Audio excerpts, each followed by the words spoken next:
everybody. My name's Justine and I'm the Equality, Diversity and Inclusion Manager. And I'm here with Norman Nur and David Taylor from the Wellbeing team. And we're going to talk to you about International Men's Day. Now, I'm sure many of you are aware of the fact that we celebrate International Women's Day within March, but International Men's Day, which is on the 19th of November, is probably less well known. I wanted to ask David first, who is a counsellor in our wellbeing service, what is International Men's Day and what does it focus on?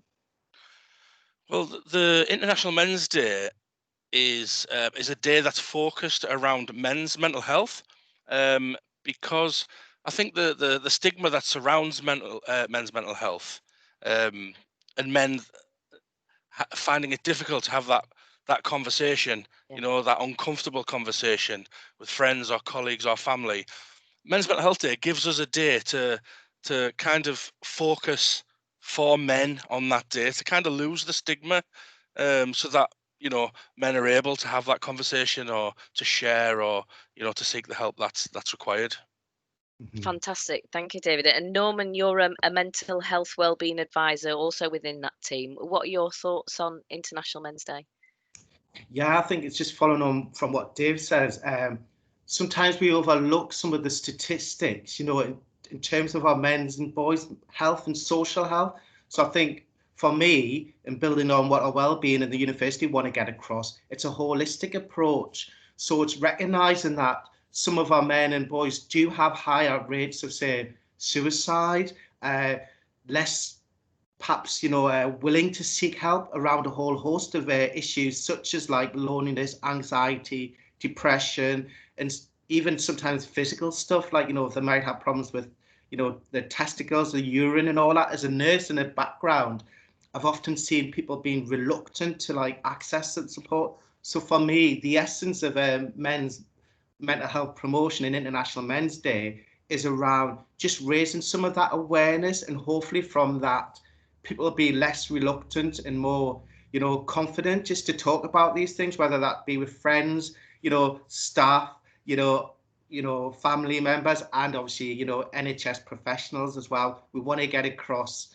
there's a whole massive lot of resource in terms of our NHS and our GPs and our doctors and that. So seek help early. That's the message we want to get across. Yeah.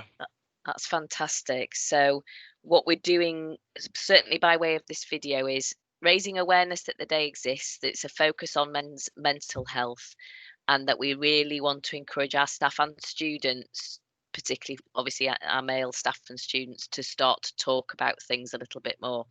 So it'd be good to hear from you, David, what the sort of services that we have on offer within the university to support people with their mental health and well-being.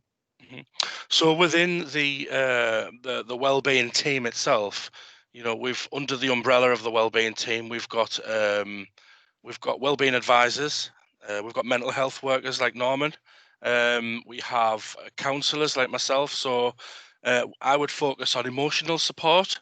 So and that goes for staff and students, and it's a confidential service where where men, women, can come in and talk to us about anything, and with no fear of judgment or anything, That's fantastic. Norman, is there anything else that you want to add into that? Yeah, just adding on to what Dave said there. So in addition to counsellors and mental health wellbeing advisors, we've also got psychological wellbeing practitioners who work, around cognitive behavioural therapy approaches around, common ailments such as anxiety, depression, panic, and that.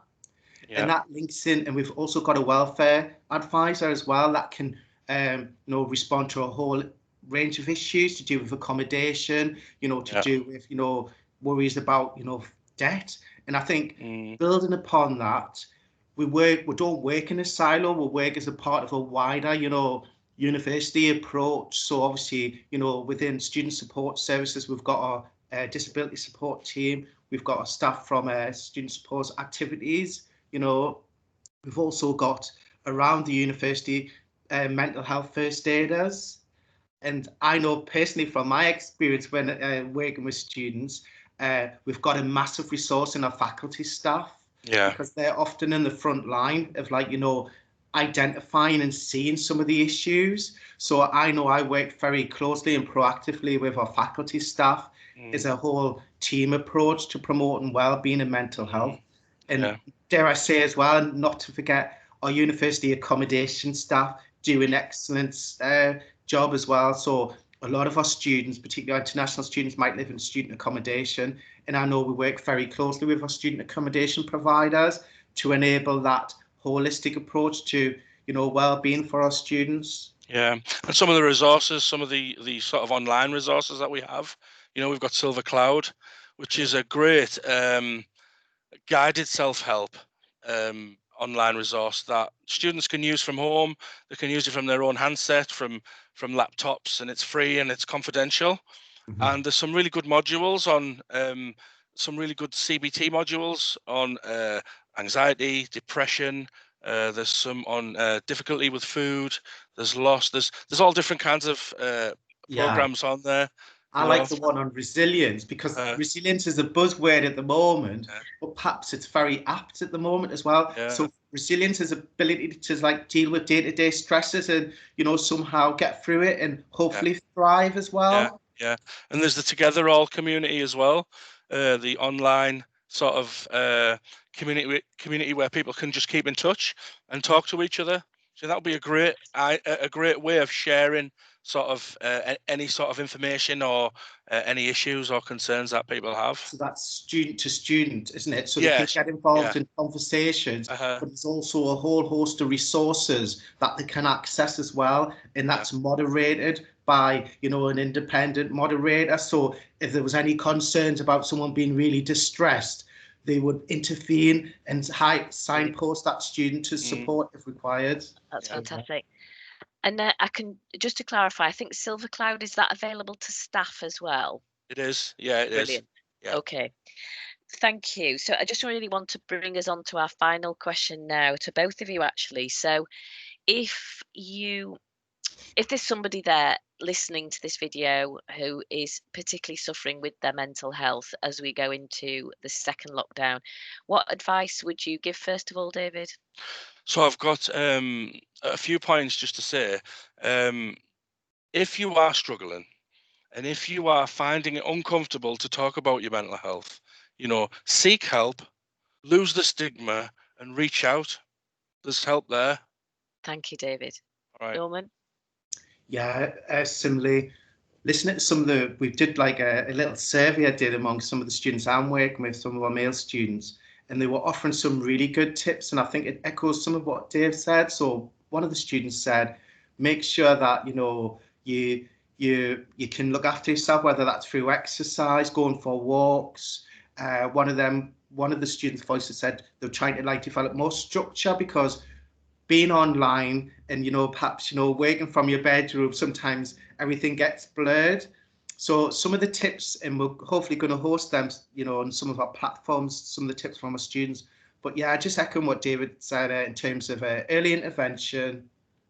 We have a COVID resource, so it's a lot of tips on that on our wellbeing website in terms of dealing with issues related and larger than COVID. So it's some great resources there, and I would just say there's a lot of support, so please access that support. Yeah, that's what we're here for. That's brilliant. Thank you both very much, and I'll make sure that obviously all of the links that you've talked about are included in the video.